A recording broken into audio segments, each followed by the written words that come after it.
በዚህ ዓለም ክንፍ ያለው ሰው ታይቶ አይታወቅም አይደል? ምናልባት ስልክ ላይ በስልክ በኮምፒውተር ክንፍ ሊሰራ ይችላል እንጂ ክንፍ ያለው ሰው አይተን አናውቅም።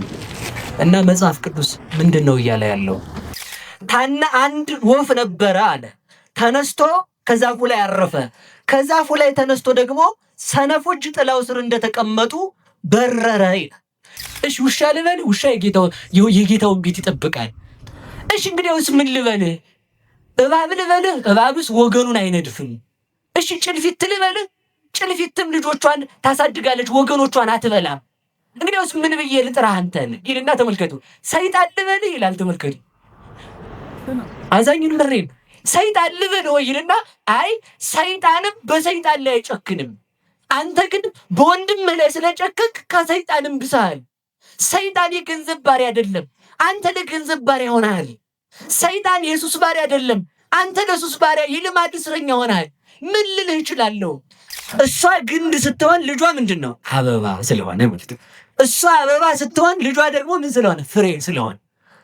አንድ ሰው ነበረ ለእመቤቴ ምን ላድርግላት ብሎ አሰበና ተመልከቱ 50 የጽጌረዳ አበባ ቆርጦ አክሊል ሰርቶ ስዕል አድኖ ላይ አክሊል ደፋላት።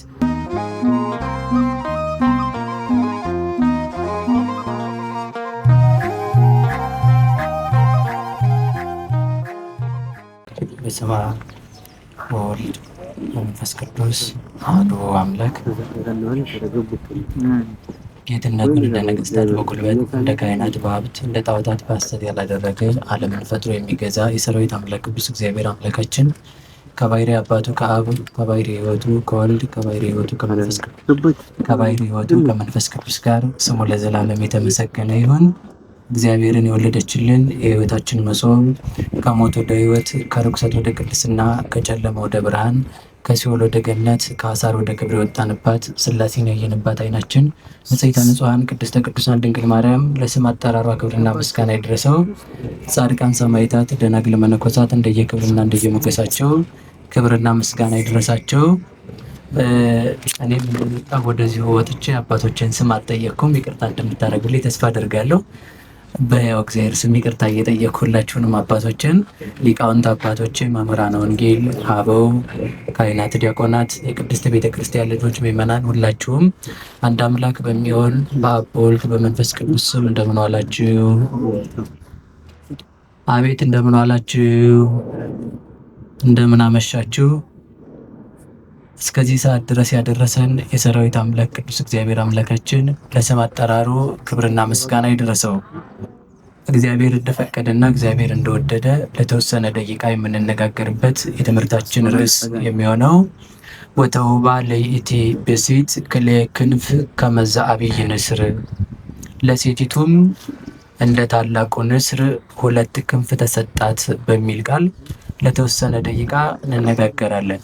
ለሴቲቱ በል እስኪ አቤት ሁለት ክንፍ ተሰጣት። ቃሉን ሁላችሁም ታውቁታላችሁ። የት ላይ እንዳለ ሁሉ ራዕየ ዮሐንስ ምዕራፍ 12 ቁጥር 14 ላይ የምናገኘው ኃይለ ቃል ነው።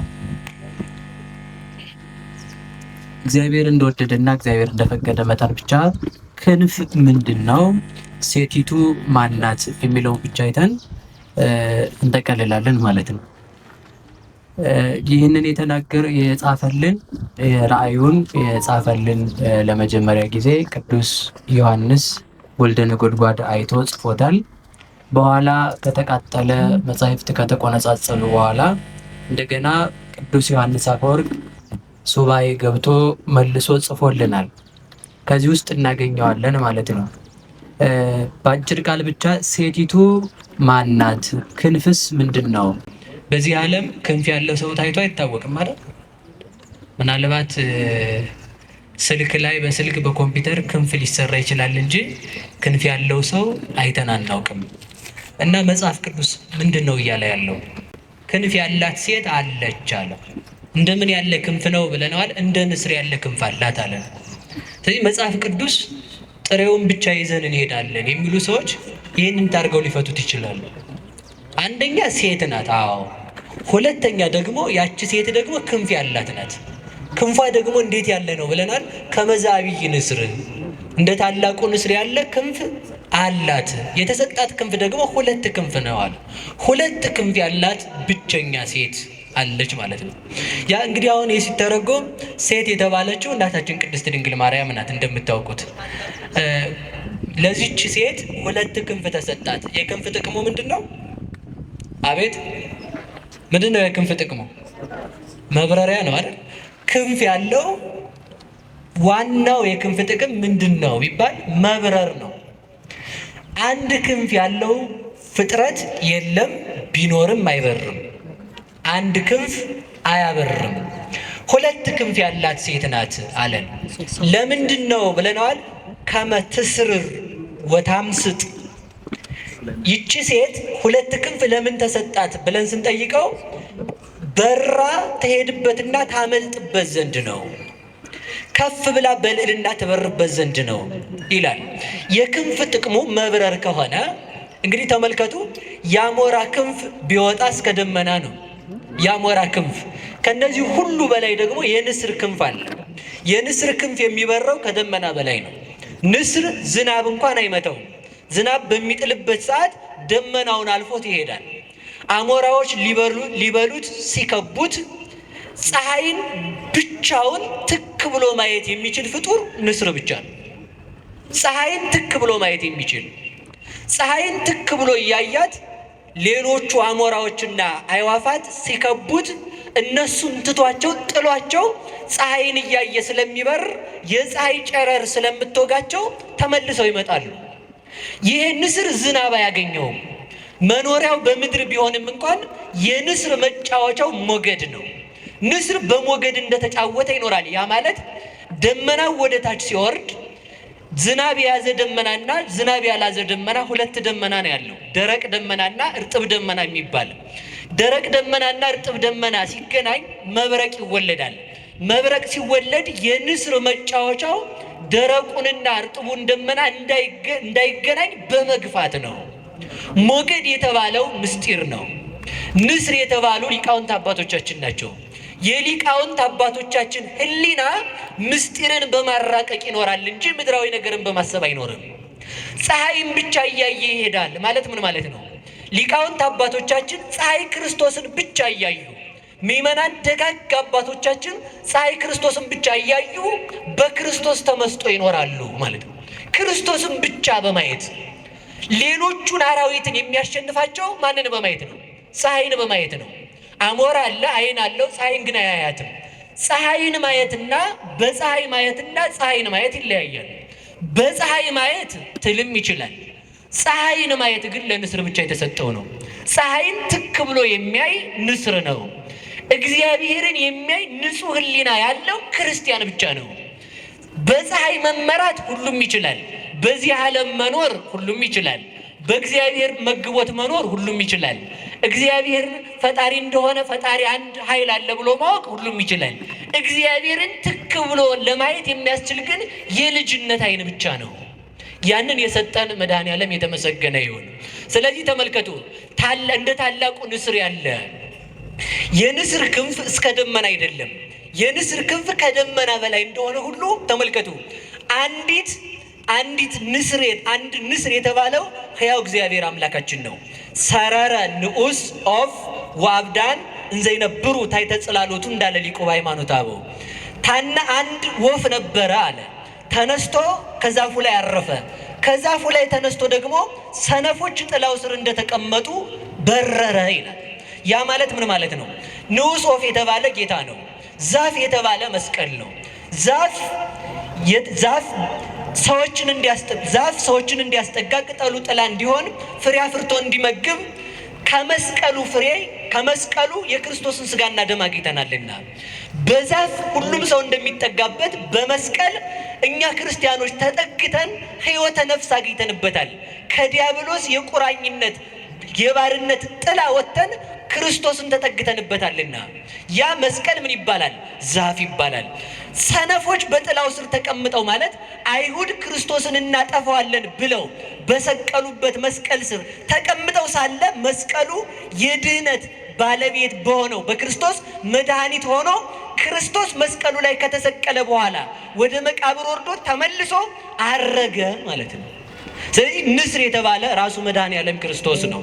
ፀሐይን በማየት ይበራል አለ። ተመልከቱ፣ ራሱን በማወቅ የሚኖር እግዚአብሔር ብቻ ነው። እግዚአብሔርን የሚያውቅ ማን ብቻ ነው? በሉ ንገሩኝ እንጂ እግዚአብሔር ነው።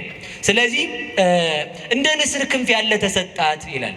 በሉ እስኪ ሁላችሁ እንደ ንስር በሉ ያለ ምን ተሰጣት? እንደ ንስር ያለ ክንፍ ተሰጣት። ለዛች ሴት ሁለት ክንፍ ነው የተሰጣት። ክርስቲያኖች ልብ ብላችሁ ስሙኝ። በሁለት ክንፍ ብቻ ነው በሮ መንግስተ ሰማያት መግባት የሚቻለው። ሁለት ክንፍ ምንድን ነው? አንደኛው ክንፍ የተባለው ሃይማኖቷ ነው፣ የድንግል ማርያም እምነቷ ነው። እስኪ በሉላችሁ ክንፍ ምንድን ነው? በሉ እንጂ ንገሩኝ። እምነቷ ክንፍ ይባላል። ንስር ቢበር እስከ ጠፈር ነው። ድንግል ማርያም ግን ጠፈር ሳያግዳት ፍጥረታት ሁሉ ከሰው ልጆች ወገን እግዚአብሔርን ብቻ በማሰብ የምትታወቅ ድንግል ማርያም ናት። ያ ማለት ተመልከቱ፣ አንተ ሰው እግዚአብሔር የሰጠህን ሕሊናህን ተጠቅምበት ይላል። ማን የሰጠህን? በሉ ንገሩኝ እንጂ።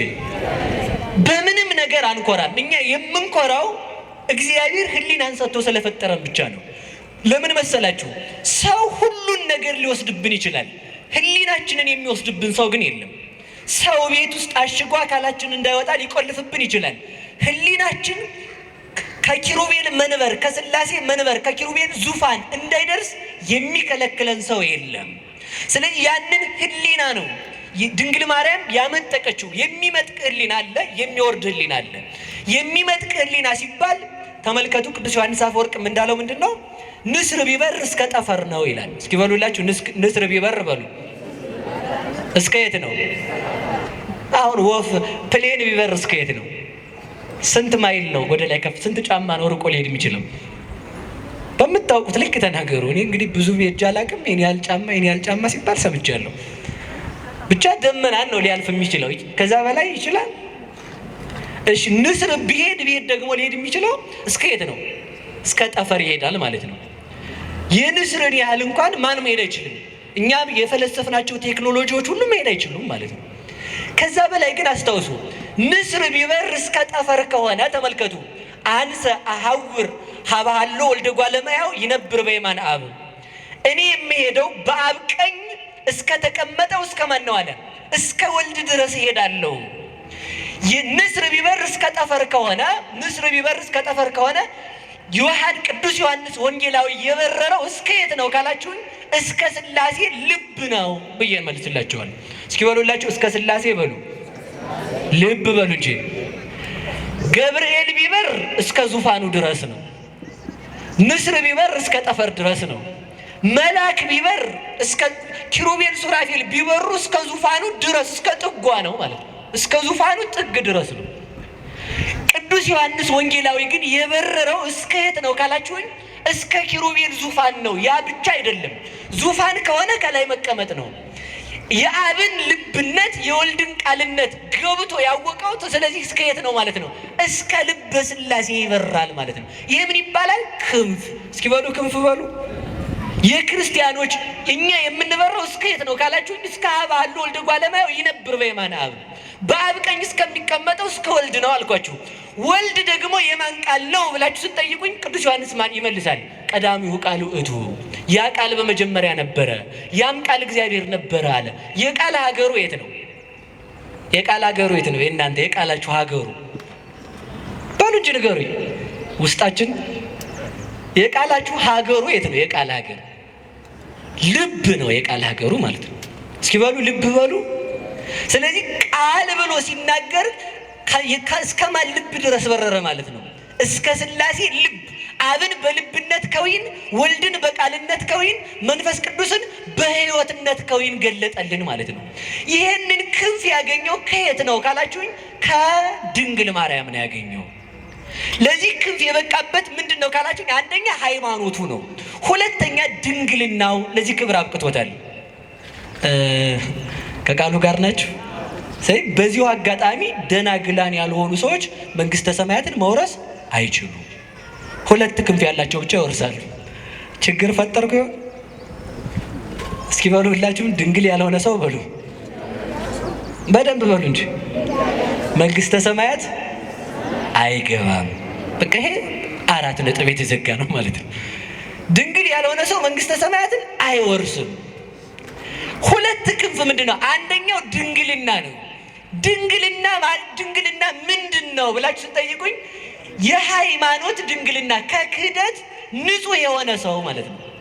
ገብቷችኋል አይደል? አሁን ድንግል የሆነ ሰው ደግሞ መንግስተ ሰማያት አይገባም። እሺ መልሼ ስነግራችሁ እነዚህ 5ቱ ሰነፎች ደናግል መንግስተ ሰማያት አልገቡም ማለት ድንግልና ብቻውን አያድንም ማለት ነው። እንግዲህ ድንግልና ምንድን ነው ካላችሁን ከክህደት ደናግላን የሆኑ ብቻ ናቸው መንግስተ ሰማያት የሚገቡት።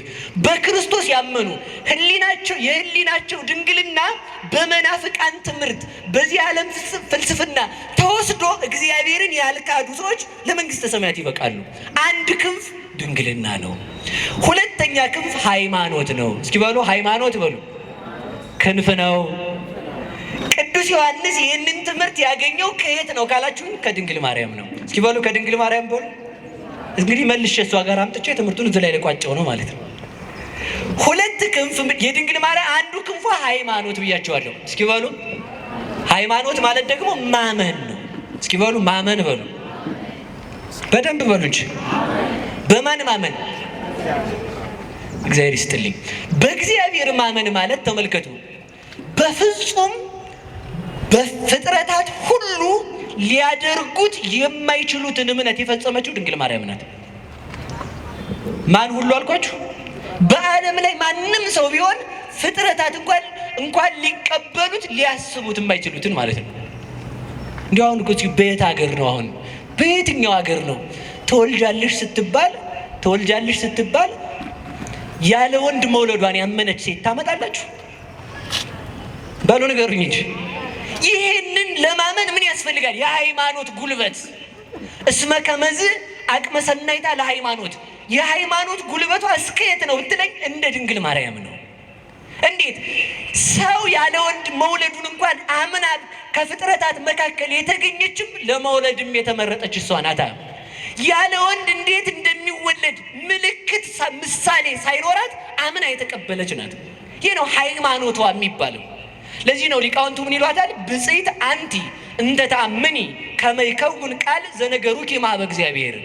ከእግዚአብሔር ተቀብለው ከእግዚአብሔር አምጥተው ቃልን ሲነግሩሽ የምታምኚ አንቺ ብፅዕት ነሽ።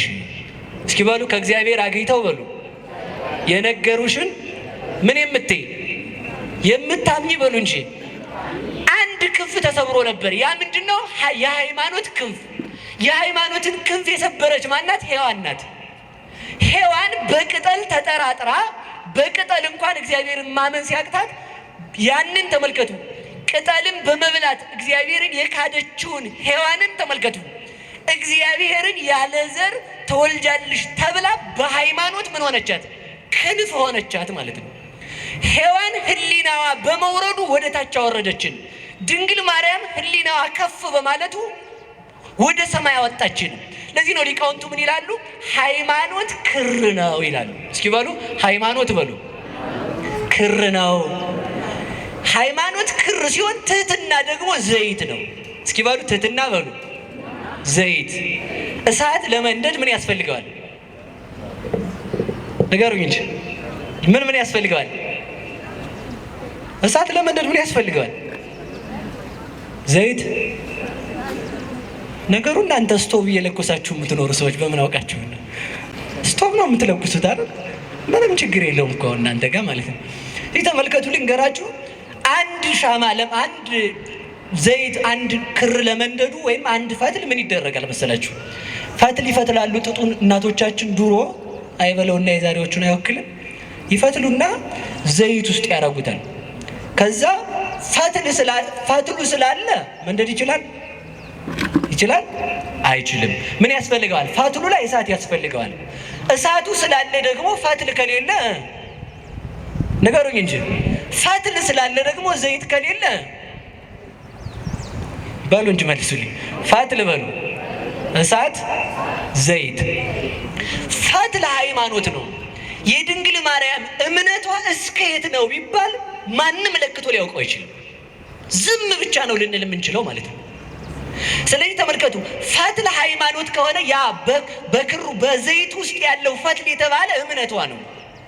ዘይት የተባለ ትህትናዋ ነው። የድንግል ማርያም ምኗ ነው አልኳችሁ? ዘይት ነው። ከዚያ በፈትሉ አናት ላይ እሳት ተጭሮ ወይንም እሳት ተደርጎበት በፈትሉ ላይ እሳቱ እንደሚነድ ተመልከቱ። በፈትሉ ላይ እሳቱ እየወረደ ወደ ታች ላለው ሰው ሁሉ እንደሚያበራ ሃይማኖት የተገለጠልን እሳት እግዚአብሔር ስጋዋን የተዋሃደላት አማናዊት ፈትል ድንግል ማርያም ናት። የድንግል ማርያም እምነት ነው እግዚአብሔርን ያወረደው። የድንግል ማርያም እምነት ነው እግዚአብሔርን የገለጠው። ሃይማኖት ብቻውን አላመጣውም። ለምን? ምን ያስፈልጋል? ዘይት በሉ እንጂ። ዘይት ደግሞ ትህትና ነው። ትህትናዋ ደግሞ ምንድን ነው ካላችሁን፣ የአምላክ እናት ነኝ ብላ እንኳን አልሰደድም ያላለች ትሁት ናት። አሁን የባለስልጣን እናቶች፣ የባለስልጣን ሚስቶች፣ የባለስልጣን እህት ወንድሞች በተራ መኪና ይሄዳሉ። እንደው ሌላውን መሰደዱን ተውታ እንኳን አንገራግራቸዋቸው ማለት ነው። አይሄዱም፣ ጥጋባቸው ማለት ነው። ደግሞ እንዳታጣሉኝ እሺ፣ ደግ ናቸው፣ በቃ ተውኳቸው። እና ምን ለማለት ነው የፈለጉት? አያረጉትም። ድንግል ማርያም ግን የእግዚአብሔር እናቱ ስትሆን ተመልከቱ፣ ተሰደጅ ስትባል እኔ አንተን ወልጄ ለምን ነው የምሰደድ? በፍጹም አልወጣትም። እግዚአብሔርን ትንቢተ ኢሳይያስን እንኳን ስታነብ ድንግል ትጸንሳለች ወንድ ልጅ ትወልዳለች የሚለውን ስታነብ እንኳን ኧረ ይቺ ድንግል ወልዳ ልጇን አዝዬላት ጭራሮ ለቅሜላት ውሃ ቀድቼላት ልብስ አጥቤላት አቀበት ቁልቁለቱን አዝዬ አውጥቼ አውርጄላት አለች እንጂ እኔ ብሆን የሚል የለባትም። ይሄ ትህትናዋ ነው እግዚአብሔር እሷን እንዲመርጣት ያደረጋት። ያ ደግሞ ለምን መረጣት ከተባለ ደግሞ እንድትመረጥ ሆና የተገኘች በክንፍ ስለበረረች፣ መሬት ተቀምጣ ጽርሐ አርያም የሚደርስ ሕሊና ስላላት። እዚህ ዓለም ተመልከቱ፣ ሔዋን በገነት ሆና ወደ ሲኦል ስታወርደን ድንግል ማርያም በዚህ ዓለም ሆና ወደ ገነት ለመውጣት በቃን ማለት ነው። ለምን በእሷ ላይ መጣ ካላችሁኝ፣ ከቃሉ ጋር ናችሁ። አንድ ነገር ይናገራል ቅዱስ አባ ጊዮርጊስ ዘጋስጫ። ድንግል ማርያምን እግዚአብሔር ወደ ሰማይ ሳያወጣ ወደ ምድር መጣ ይላል። ለምን ቢባል ተመልከቱ፣ ፈትሉ ከሱ ጋር ደርሷልና። በድንግል ማርያም ፈትልነት የመጣው ክርስቶስ ነው ለእኛ ሊያበራልን የበቃን። ስለዚህ እሷን እያየ በእሷ በብርህት እናቱ እምነት የሁላችን የክህደት እምነት ተቆረጠልን። የእሷን ክንፍ እንዲሰጠን መድኃኔዓለም የተመሰገነ ይሁን። የእሷን ያህል ባናምንም በእሷ እምነት ይመረናል። የእኛን ክህደት ሲያየው የእናቱን እምነት አይቶ ይመረናል። ለዚህ ነው ቅድም እንዳልኳችሁ ምንድን ያልኳችሁ፣ ደናግላን ያልሆኑ ሰዎች መንግስተ ሰማያት አይገቡም ማለት ከሃዲ መንግስተ ሰማያት አይገባም። የህሊና ድንግልና አለ፣ የማየት ድንግልና አለ፣ የመስማት ድንግልና አለ፣ የማሽተት አለ። ብቻ ወደ 8 አይነት ድንግልና አለ። እሱን አልዘረዝርም አሁን ማለት ነው። ብቻ የስጋ ድንግልና ግን አይደለም። ይህን እንድታውቁት እፈልጋለሁ። የምን ድንግልና ነው? በሃይማኖት ተጠብቀው የኖሩ ሰዎች ቢያንስ ምክንያተ ድኅን እመቤታችን አለቻቸው፣ ለመዳን ምክንያት አለቻቸው። ምክንያቱም የድንግል ማርያም የእምነቱ ኃይል በፍጥረታት አይመዘንምና እሷን የሰጠን እግዚአብሔር የተመሰገነ ይሁን። ስለዚህ ሁለተኛው ክንፍ የተባለው ደግሞ ምንድን ነው ካላችሁኝ፣ ትህትናዋ ነው። እስኪ በሉ ክንፍ ምንድን ነው ንገሩኝ እንጂ። ትህትና ክንፍ ተብሎ ይጠራል። የድንግል ማርያምን ትህትና በአንድ ቃል ብቻ ልንገራችሁ። ሰዎችን ሲያሙ ሰዎች ይናደዳሉ አይናደዱ? ንገሩኝ እንጂ። እሺ እናንተን አሁን ብናማችሁ ትናደዳላችሁ አትናደዱ? እኔም ጭምር እንናደዳለን አንናደድም? ግን እኮ ይኸውላችሁ ሰው ምን ይላል መሰላችሁ? እኔ በፍጹም ያ ሳይሆን የሚያናድደኝ መታማቴ ሳይሆን እንደው በዚህ ነገር መጠርጠሬ ነው ይላል መልሶ ማለት ነው። እንዲያ እኮ አይደለም፣ ይሄም ትዕቢት ነው መልሶ ማለት ነው። በዚህ ነገር መጠርጠሬ በሌላ ተመልከቱ። ሰው ራሱን ሌባ ነኝ ሲል ራሱን የሆነ ነገር ፈልጎ ነው። በፍጹም እንዳንተ አይነት በከተማው የለም እንዲባል ፈልጎ ነው ማለት ነው።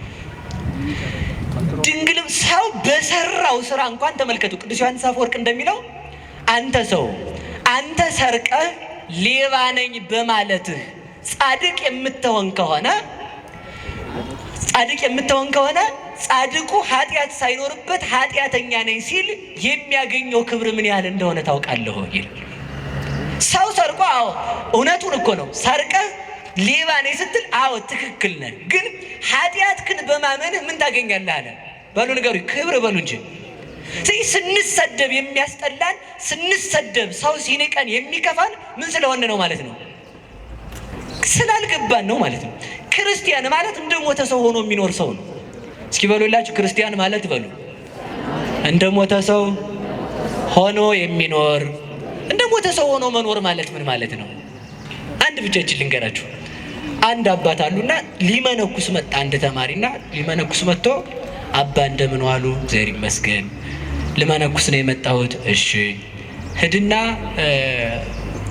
ሙታንን ስሰድባቸው ውለህና አሉት። የሞቱትን ሰዎች መቃብር ያሉትን እየሰማችሁ ነው? ማንን ትሄዳላችሁ? ጭንቅ እኮ ነው በእውነቱ ማለት ነው። ሰውን ማስተማር ራሱ በጣም ጭንቅ ነው። ምክንያቱም እኛ ገና አልገባም። መታዘዝ ተመልከቱ፣ መታዘዝ በጣም ትልቅ ጉልበት አለው። እምቢተኝነት መታዘዝ ተመልከቱ፣ የማይቻለውን ነው የሚያስችለው። ድንግል ማርያም የማይቻለውን የቻለችው በምኗ ነው? በመታዘዟ እኮ ነው። አንድ አባትም አድርገውታል። አንድ አባ ዮሐንስ የሚባሉ አባት ነበሩ። ጻድቅ ናቸውና አርፈዋል። እሺ በዚህ ዘመን ያለ ሰው አላልኩም አደራችሁን። እና እሳቸው አንዱን ተማሪያቸውን ሂድና አንበሳውን አባ ዮሐንስ ይጠራል ብለ ይዘውና አሉት። ሄደና ጎዳና ሲጀምር ቆይ ቆይ ቆይ አሉት። እሺ እንካ በእጅ ስጋ ያዝና ጆሮውን ይዘውና አሉት። ማንን ነው በሉ ንገሩኝ እንጂ ይቻላል? እሺ ብሎ ሄደ ማለት ነው። እሺ ስላለ ተመልከቱ ወይም የመታዘዝ ጉልበቷ ምን ያህል እንደሆነች አስቡ። እሺ ብሎ ሄዶ ስጋውን እያሳየ ተመልከቱ። ሊጎረስ እኮ አሁን ትሄዳላችሁ? ውሻ ራሱ ታመጣላችሁ እናንተ? እንኳን ውሻ ድመት አታመጡ እንዴ! ቀልድ ነው እንዴ? ግን ትዋጭራለች ማለት ነው። ሄዶ ስጋውን እያሳየ አባ ዮሐንስ ና ብለዋል ብሎ ጆሮውን ይዞት መጣ ማለት ነው። የምን ጉልበት ነው ካልክ የመታዘዝ ጉልበት። ሰው ሲታዘዝ ኃይልን ያገኛል። እየሰማችሁ ነው? መታዘዝ ተመልከቱ። ህፃናት ላይ በዛውም ለአንድ ነገር ልንገራችሁ። ቅዱስ አባ ጊዮርጊስ ዘጋስጫም ይላል አንድን ህፃን ልጅ እናቱ ትታው ብትሄድ እባብ መጥቶ አብሮት ቢተኛ አይበላውም ይላል። እየሰማችሁ ነው? የዓመት ልጅ እንደው እባቡን ብድግ አድርጎ ጉርስ ቢያደርገው እባብ መርዙን እርጭት ቢያደርግ አይበላውም። የህፃኑ ደግነት የእባቡን መርዝ ያጠፋዋል ማለት ነው። ሰው ደግነት ነው ያጣው። ስለዚህ ተመልከቱ። ሂድና ምን አሉት? የሞቱትን ሰዎች ስትሳደቡ ለና ትችላላችሁ ባሉ ነገሩኝ እንጂ ሄዶ ጅሎች እናንተ ብቻ። እኔ እንግዲህ የመረጠውን የተሳደበውን ስድብ አልጻፉልንም፣ ግን ይመስለኛል ሳስበው በእኛ አጠራር ብንናገረው እናንተ ጅሎች ደግደ እየመረጣችሁ ስደቧቸው። ማትረቡ እናንተ አጭሮች፣ እናንተ የፈረሳችሁ፣ እናንተ የትል ጎረቤቶች፣ ዝናብ የሚያድርባችሁ መኖሪያ የላችሁ። ብቻ ምኑን እንደሰደበው አላውቅም። እንዲህ እያለ ሲወግራቸው ውሎ በስድብ መጣ። ማታ አባ አላቸው። አቤት። ስሳደቡ እየመጣሁ አላቸው። እሺ ዛሬ ነገ ደግሞ ሂድና ስታመሰግናቸው ዋል አሉት። ምን ስትላቸው ባሉ ነገሩኝ እንጂ ሄዶ ደግሞ እናንተ ቅዱሳን የተከበራችሁ ሲላቸው ዋለ ማለት ነው። በደንብ አድርጎ ሲያከበሰብሳቸው እንደናንተ ያለም የለ ቤተ ክርስቲያን ወድቃችሁ የምትኖሩ ክርስቶስን የምትጠብቁ እንዲያ ሳይሆን አይቀርም ብዬ ነው ምርቃሉ ሲላቸው ውሎ መጣ። ማታ መጣው ስሰድብ ትናንት ስሳደብ ዛሬ ሳመሰግኑ እየመጣው አላቸው። ሂድና እንደዚህ አሁን አሉት። እስኪ በሉላችሁ ሂድና በሉ ንገሩኝ እንጂ እንዴት ይሁን? እንደዚህ ሂድና እንደዚህ አሁን ማለት ሰው ሲሰድብህ የተሰደብከው ስድብ አንተን እንዳይነካ አድርገህ አስበው። ሰው ሲመርቅህም ለአንተ ክብር እንደማይጨምርልህ አስብ። ለዚህ እኮ ነው አንድ አባት አህያ አላቸው። ኧረ በጣም ይቅር በለኝ አህያ ያህል ክብር የለኝም አሉ። ምክንያቱም አህያ የተጫነችውን በክብር የምታደርስ ናት። እኔ ግን የእግዚአብሔርን ሕግ በልቼ የጨረስኩ እኔ ከአህያ አንሳለሁ እንጂ እንጨት አላቸው። እንዴ እንጨት እኮ በገባበት እሳት ውስጥ ነዶ እዚያው የሚቀር ነው። እኔ ለተሰጠችኝ ሃይማኖት እንኳን በሰማዕትነት ያልሞትኩ እንዴት እንጨት ትለኛለህ? አንተ ዝም ብለህ ከብት አላቸው። ከብት እኮ ጌታውን ያወቀ ግርግም ላይ ተገኝቶ ትንፋሹን የገበረ ነው። አንተ ድንጋይ አላቸው። ውይ ድንጋይ ቤተ መቅደስ የሚሰራበት አሉት።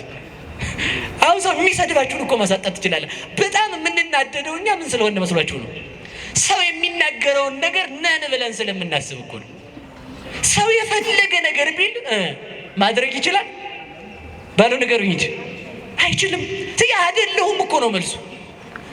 እንደው አሁን እንደው ተመልከቱ፣ የቱን ያህል ብንሰደብ የሚመጥን ስድብ ሊገኝ ይችላል? እኛ የትኛውንም አይገኝም። ቅዱስ ዮሐንስ አፈወርቅ ይላል ከብት ልበልህ አንተ ሰው ይልና አይ ከብትስ ጌታውን ያውቃል። እሺ ውሻ ልበልህ ውሻ የጌታውን ቤት ይጠብቃል። እሺ እንግዲያውስ ምን ልበልህ? እባብ ልበልህ እባብስ ወገኑን አይነድፍም። እሺ ጭልፊት ልበልህ ጭልፊትም ልጆቿን ታሳድጋለች ወገኖቿን አትበላም። እንግዲያውስ ምን ብዬ ልጥራህ አንተን ይልና ተመልከቱ። ሰይጣን ልበልህ ይላል ተመልከቱ። አዛኙን ምሬን ነው። ሰይጣን ልበልህ ይልና አይ ሰይጣንም በሰይጣን ላይ አይጨክንም። አንተ ግን በወንድምህ ላይ ስለጨከንክ ከሰይጣንም ብሰሃል። ሰይጣን የገንዘብ ባሪያ አይደለም፣ አንተ ለገንዘብ ባሪያ ሆነሃል። ሰይጣን የሱስ ባሪያ አይደለም፣ አንተ ለሱስ ባሪያ የልማድ እስረኛ ሆነሃል። ምን ልልህ እችላለሁ? እንኳንስ ክርስቲያን መባል ሰው ብዬ ልጠራህ ምን ያስጠራሃል? ምን የሚያስጠራ ስም አለ ይላል ተመልከቱ። በሎ ሰው ቢሰድበንም በሉ እኛን የሚገልጽ ስድብ አለ? በፍጹም የለም እኮ ተመልከቱ። ለዚህ ነው ጌታ እንኳን ምን አለ መሰላችሁ? በምን አስተማስላ ለዛቲ ትውልድ፣ ይችን ትውልድ በምን ልመስላት አለ። ሀለይነ ለክሙ ወይ ዘፈንክሙ፣ ዘፈንላችሁ ሙሾ አላወጣችሁም። አስቆቀውነ ለክሙ ወይ በከይክሙ፣ ይቅርታ ዘፈንላችሁ ሙሾ አላወጣችሁም፣ አልጨፈራችሁም። አለቀስንላችሁ ሙሾ አላወጣችሁም። ይሄ ዘፈን ይፈቀዳል አይደለም ያልኩት፣ አደራችሁ። እኔ ማለት የፈለግኩት ሌላ ነው። ዘፈን የተባለ ልቅሶ የተባለ የዮሐንስ ስብከት ነው።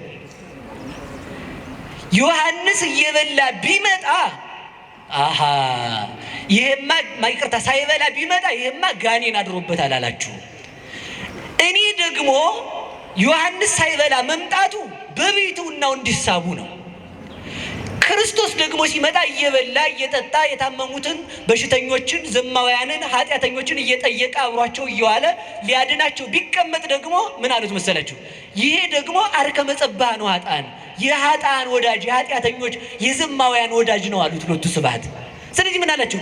ምን ባደርግላችሁ ነው የሚገባችሁ?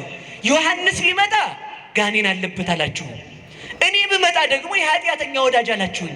በምን ልመስላችሁ እችላለሁ አላቸው። ስለዚህ ተመልከቱ፣ ምሳሌ ያጣለት ነው። እኛ ምሳሌ ታጣልን። ስለዚህ ምንድን ነው ለማለት የፈለግኩት? እንደ ሙታን ሆነን መኖር። እስኪ በሉ ላይ እንደ ሙታን ሆነን በሉ መኖር። ከዚህ በኋላ ማለት ነው ሰው ሲሰድበን ላለመረበሽ መዘጋጀት አለብን። አይደለሁም በቃ ከነገረኝም ትክክል ነው የሚሆነው። አዎ ልክ ነህ። ሰምታችኋል? እስኪ በሉ አዎ ልክ ነህ በሉ። ነገረኛ በሉ እንጂ የሚያናድዳችሁን ስድብ እስኪ አምጡት። ትልቁን ነገረኛ። አዎ ልክ ነህ። ልክ አይደለም? ዛሬ ነገር እዚህ ጋር ቁጭ ብለን እኔም እዚህ ጋር ሻሸን ጠምጥሜ ጤነኛ ሰው መስል እናንተም እሱ ጋር ቁጭ ብላችሁ በነጠላ ጤነኛ ሰው ብትመስሉ ስትወጡ ያው እንግዲህ ጠሽ ታደርጋላችሁ አንዷን ማለት ነው። ነን እኮ በቃ ነይ። አዎ ነይ በቃ አለቀ። ሰው የሚሳደበውን አቶ እንዲሄድ ምን ማለት ነው? ማመን። ተመልከቱ፣ እንድናምን እግዚአብሔር ይርዳል። ሁለት ክንፍ ተሰጣት። እስኪ በሉ ሁለት ክንፍ። ምንና ምንድን ነው? ሃይማኖቷና ትህትናዋ። አንድ ነገር ብቻ ተናግሬ ልጨርስ ትምህርቱ። ሌላ ቀን እንማረዋለን። እሺ አንድ ነገር ብቻ ተናግሬ ልጨርስ። ከቃሉ ጋር ናችሁ? እስኪ ትህትና በሉ እንጂ ትህትና ምንድን ነው? የእግዚአብሔር እናቱ ስትሆን ኤልሳቤጥን ጥየቃ መሄዷ። ወደ እኔ ትምጣ ያች አሮጊት ነው የሚባለው። አዲስ ስብሐት ክብር ይግባትና ማለት ነው። እስኪ ልጠይቃት እንደሄድና ነው የሚባለው። ወደ ኤልሳቤጥ እንኳን ስትሄድ በትህትና ነው የሄደችው። በትህትና ተመልከቱ። ከዚያ መጥቶ ተመልከቱ፣ መጥቶ እንኳን ሄሮድስ ሊያሰድዳት ሲነሳ እንኳን ተመልከቱ፣ ወለተ አናብስት ግሩማን ለይጥሩ ባይል እፎኑ ጎይኪም ገጸ ሄሮድስ ቁንጽል አይደል የሚለው ደራሲ። የዳዊት የሰሎሞን የታላላቆቹ ነገስታት ልጅ ስትሆኚ እንዴት አንቺ ከቀበሮ ፊት ሸሸሽ እንዴ? አንበሳ ቀበሮን ያሸንፋል እንጂ ቀበሮን ያሸሸዋል እንጂ ቀበሮ አንበሳን ያባረራታል እንዴ? ነብር ቀበሮን ያሸንፋታል እንጂ ቀበሮ ነብርን ታሸንፋለች እንዴ? በዚያውስ ላይ ተመልከቱ፣ የኃያሉ የአንበሳው የእግዚአብሔር እናት ስትሆን የንጉሠ ሰማይ ወምድር ማለት እኮ ነው። አንበሳ የምድር ንጉሥ ነው። እግዚአብሔርም እግዚአ ምድር ወሰማይ ነው። ነብር የጫካ ንጉሥ ነው። በዛፍ ላይ የሚሮጡ አያመልጡትም። ተመልከቱ፣ በስልጣኑ በየትኛውም በሰማይ በምድር የሚኖሩትን ሁሉ በስልጣኑ የሚገዛ የእግዚአብሔር እናቱ ስትሆኝ እንዴት የሚደክምና ትቢያ ትል የሚሆን ሰው አባረረሽ ይላታል። እየሰማችሁ ነው? ይህ ምንድነው? መሄዷ መሰደዷ ትህትናዋ ነው። ከስደቷ በረከት እንድንሳተፍ መድኃኔዓለም ይርዳን። የእውነቴን ነው። በጣም ስናስበው የሚጨንቀን ነገር የለም። በጣም ስታስቡት ጭንቅ የሚሆን ሀገር አዝላ የተሰደደች፣ እንጀራ አዝላ የተራበች፣ መድኃኒት ይዛ የተቸገረች፣ ብርሃን አዝላ የጨለመባት፣ ሀገር አዝላ ለሀገር ጥግ ልትሆነው ኦዘተ አርፎ ለዓለም ሁሉ ማረፊያ የሚሆን ልጅ ይዛ እሷ ግን ማረፊያ አታ የዞረች፣ ምግብ ተሸክማ እንጀራ የራባት፣ ውሃ ተሸክማ ውሃ የጠማት፣ ሀገር ተሸክማ ለሀገር ድነት የሄደች ድንግል ማርያም ናት። ለዚህ ነው ሁል ጊዜም ቢሆን አሁን በዚህ በማኅሌተ ጽጌ ሁል ጊዜም ስታስቡ አንድ ነገር ብቻ እንድታስቡ ፈልጋለሁ። አንድ ነገር ብቻ እንድታስቡ። እየሰማችሁኝ ነው? አሃዱ ነዳ የበሉት መስሎኝ ይቅርታ። ማን ነው ይሄ? አሃዱ ብእሲ ገዳመ ዘወፈረ። አዎ እስኪ በሉ አሃዱ ብእሲ በሉ። ገዳመ ዘወፈረ ጊዜ ያነብብ ሰላመኪ በከመ ያለምድ ወትረ ንግሥተ ሰማይ ማርያም ወሪደኪ ምድረ እንዘ ትነስኢ እማፉ ጽጌረዳ ስባት ስሙረ ታምረኪ ዘርያንከራ። የመጨረሻዬ ነው። ይህችን ብቻ ትርጉሟን ተናግሬ እኔም ቤቴ ሹልክ ብዬ እሄዳለሁ። ክፍል 2 ይቀጥላል ማለት ነው። እስኪ አንድ ሰው ነበረ። አሁን በጽጌ አበባ ለምን እንዛለን አይደል? ስደቷን ለማሰብ። እስኪ በሉ ስደቷን በሉ ለማሰብ። እሷ ግንድ ስትሆን ልጇ ምንድነው? አበባ ስለሆነ ማለት ነው። እሷ አበባ ስትሆን ልጇ ደግሞ ምን ስለሆነ? ፍሬ ስለሆነ። አንድ ሰው ነበረ። ለእመቤቴ ምን ላድርግላት ብሎ አሰበና ተመልከቱ 50 የጽጌረዳ አበባ ቆርጦ አክሊል ሰርቶ ስዕል አድኅኖዋ ላይ አክሊል ደፋላት። ስንት አልኳችሁ? ማኅሌተ ጽጌ ተመልከቱ። የጽጌ አበባዋን ጽጌዋን ስደቷን በማሰብ ያንን ደፋላት። አበባ ክርስቶስን የወለድሽ አላት። እንዲህ አበባ ለምን አልነው? አበባ ዝንብ ቢያርፍ፣ ትንኝ ቢያርፍ፣ ቀንድ አውጣው ቢመጣ፣ ከብቱ ቢያሸታት አትቀየም። ዝንብ ሽንት ቤት ቆይታ መጣ እዚያ ላይ ታርፋል። ንብ ደግሞ ማር ስትሰራው በላ መታ ስቀስማ ዝም። ክርስቶስ ኃጢአተኛ አምላኪ ሲለው የማይቀየም የአበባ የክርስቶስ እናቱ ማለት ነው። ይህ ተመልከቱ 50 አበባ ደፋላት። ከዚያ መጨረሻ ላይ የአበባ ወራት አልፎ አበባ ሲደርቅበት ምን ላድርግላት ለእመቤቴ እያለ እስኪ በሉላችሁ ምን ላድርግላት በሉ። ለሃይማኖቴ መሰረት ለሆነች ምን ላድርግላት አለና ተመልከቱ አንድ ነገር አሰበ። ባይሆን 50 ጊዜ ተፈስሒ ተፈስሒ ልበላት። እስኪ በሉ በሞት ያፈርስ ሆን በሉ አንድ ጊዜ ብቻ ተፈስሒ ተፈስሒ ተፈስሒ ተፈስሒ በሉ እንጂ በቃ 5 ካረግነው ይብቃን። ባይሆን እንዳያልቅ ሰዓቱ ማለት 50 ጊዜ ሁሉ ጊዜ ተፈስሒ ይላታል እየሄደ በ50 አበባ ልክ ማለት ነው። ከዛ እንደዚያ እያላት ሲኖር አበባ ከዕለታት በአንድ ቀን መንገድ ሲሄድ ተፈስሒ ሳይላት ረስቶት ሄደ። ተፈስሒ ሳይል እመቤታችንን ማለት ነው እንደኛ። ከዛ መንገድ ላይ እንደሆነ ተመልከቱ ጫካ ውስጥ እንዳለ ሽፍቶች ከበው በጦር ሊገድሉት ግራና ቀኝ ጦራቸውን እያመቻቹ ሳለ ለካ እመቤቴን ተፈስሒ ረስቸዋለሁ ይልና ልብሱን ያሸርጥና ስዕለ አድኅኖዋን ከፊት አስቀምጦ ተፈስሒ ይል ጀመር። የት ውስጥ በሞት ንገሩኝ። ማን አለች ግን እዛ መካከል? ማን ከቦት ነበር? የድንግል ማርያም ስዕል አለ። ማን ከቦት ነበር? ሽፍታ ከቦታል። በምን ሊገሉት? በቀስት ማለት ነው። ከዛ ተፈስሒ ይላል ዝም ብሎ።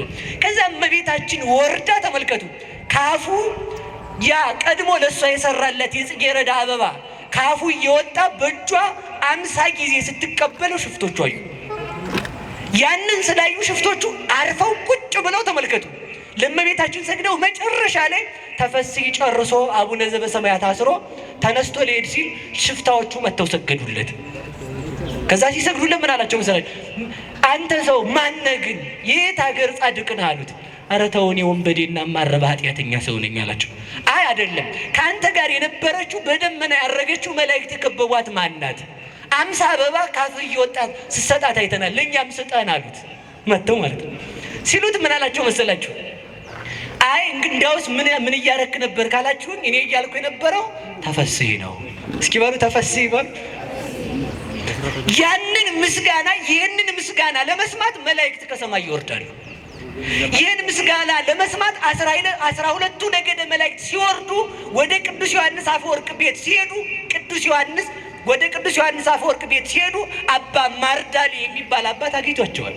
የት ትሄዳላችሁ አላቸው። ተፈስሒ ሲተረጎም ልንሰማ እመቤታችን ትተረጉመልን። እሺ ስለዚህ ተመልከቱ፣ የመጨረሻው ምንድነው ልላቸው የፈለኩት? ከዚያ ተመልከቱ፣ ያንን ሰውዬ ሊገድሉት የመጡት ሽፍታዎች ሰገዱለት። አራዊት ከጫካ ወጥተው ሰገዱለት። ከዚያም በኋላ ምን አሉት? እባክህ በአንተ ሃይማኖት እንድናምን እርዳን አሉት። ከዚያም በኋላ አምነው ጦራቸውን ትተው ወደ ምንኩስናቸው ሄዱ ይላል። የድንግል ማርያም ታምር እንዲህ ያደርጋል። ለዚህ ነው ዛሬ አበባ ይዘን ጽጌን የምናከብረው። የጽጌ ማህሌት ብለው ሊቃውንቱ በማህሌቱ የጽጌ ረዳ አበባ የሚይዙት ለጌጥ አይደለም። መልኩ ሲያበቃ ዚቁ ይተካል። አዳም ከተፈጠረ በኋላ ሔዋን ተፈጥራለችና፣ ድንግል ማርያም ከመጣች በኋላ ክርስቶስ ተገኝቷልና መልክ የአዳም ምሳሌ ነው፣ ዚቅ የሔዋን ምሳሌ ስለሆነ ማለት ነው። ስለዚህ 2 ክንፍ ተሰጣት በሉ እስኪ በሉ በሞት 2 ክንፍ በሉ ተሰጣት። ስንት ክንፍ? ስለዚህ ተመልከቱ፣ በዚህ በ2 ክንፏ በሃይማኖቷ የኛ ክህደታችን ሲያስቸግር የድንግል ማርያምን ሃይማኖት እምነት አይቶ ይምረናል። የኛ ምግባራችን ጎደሎ ሲሆን በድንግል ማርያም ምግባር ይምረናል። የኛ ድንግልናችን ሰባራ ሲሆን የድንግል ማርያም ድንግልና ጥላ ይሆነናል። የኛ ተመልከቱ አዘዋሪነታችን ከእግዚአብሔር ቤት ሲለየን የድንግል ማርያም በቤተ መቅደስ ጸንታ መኖሯ ተስፋ ይሆነናል። ተሰዳ ስደታችንን የመለሰችልን ከዘንዶ ያመለጠችበት ማለት ዲያብሎስ ሳይገዛት ከእግዚአብሔር ጋር ተዋህዳ በሐሳብ የኖረችው ድንግል ማርያም በሃይማኖትና በትህትና ነው። የእሷ ልጆች ያደረገን እግዚአብሔር ይመስገን። ወስብሐት ለእግዚአብሔር። ይቆየን።